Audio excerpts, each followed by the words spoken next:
Moscou maintenant pour retrouver Alban Mikosim parce que nous sommes à quelques heures d'un événement que tous les Russes attendent, plus ou moins pour certains, vous allez comprendre pourquoi. C'est une fois par an, c'est le président Poutine qui participe à une émission de télé, elle dure 5 heures, en moyenne. Hein.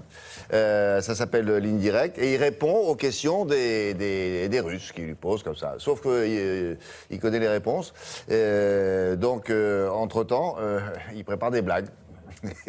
Entre chaque question, c'est un show à la Poutine. Ici, on ne connaît pas. Vous allez voir, il y tient beaucoup, j'ai l'impression, parce que c'est un élément très fort de sa communication. Alban, bonjour. Bonjour William, bonjour à tous. Effectivement, c'est un événement très puissant et un élément fort de sa communication. La première date de 2001, il venait à peine d'être désigné président de la Russie et depuis, il y en a eu chaque année.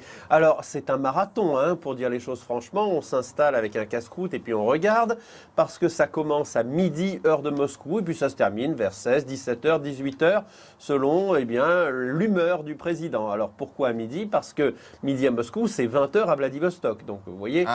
Pour toute la Russie, ça leur permet de regarder le programme pendant toute la journée, toute la soirée. Bref, c'est le programme le plus regardé de l'année, le show de Vladimir Poutine. Allez, je vous propose qu'on envoie tout de suite quelques extraits marquants, une compilation que j'ai faite avec Volodya Sidorov. La chanson dit qu'il n'y en a qu'un dans ce monde qui donne ainsi sa vie à son pays. Et ça fait un bien joli générique à l'émission Ligne Directe. Une fois par an, Vladimir Poutine répond pendant 4 ou 5 heures à des questions portant sur vraiment tous les sujets. Les copines de ma tante disent que vous êtes le fiancé idéal. Vous les saluerez bien de ma part. Un show où le président russe est donc à l'aise, ce n'a pas toujours été le cas.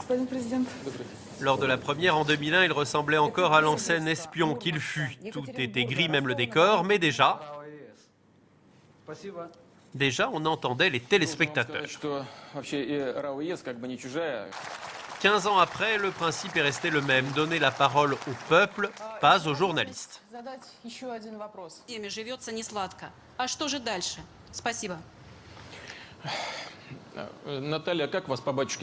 Évidemment, rien n'est laissé au hasard. On commence par les grands sujets politiques du moment et bien sûr, Vladimir Poutine connaît toutes les questions.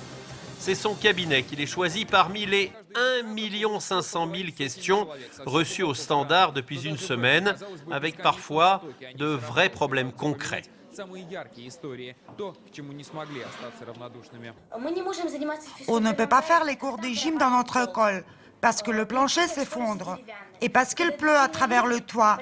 Quand est-ce qu'il y aura des travaux dans notre école?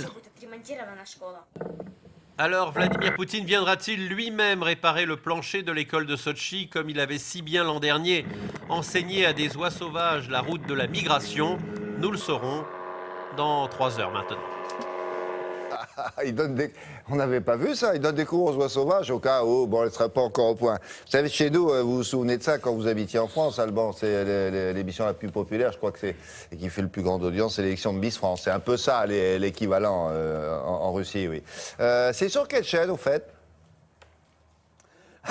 Ça, c'est une bonne question. Eh bien, c'est sur toutes les chaînes, évidemment. Un tel programme, c'est officiellement diffusé par la télévision publique, mais toutes les chaînes qui souhaitent ont accès gratuitement au signal, ce qui veut dire qu'en fait, toutes les chaînes russes le diffusent, ou alors les chaînes qui ne le diffusent pas sont invitées à diffuser des téléfilms des années 50 qui sont déjà passés 152 fois et que personne ne regarde.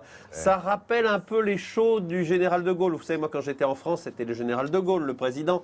Eh bien, c'est un peu le même genre. Attention, c'était pas tout à fait... spectacle. Oui, mais c'était pas tout à fait pareil. À l'époque, il n'y avait qu'une chaîne. Donc, ceci expliquait cela. Là, ils ont le choix quand même. Et là, ils leur imposent ce programme. Donc, ça fait du 100% d'audimat, quoi. C'est bien. Bon.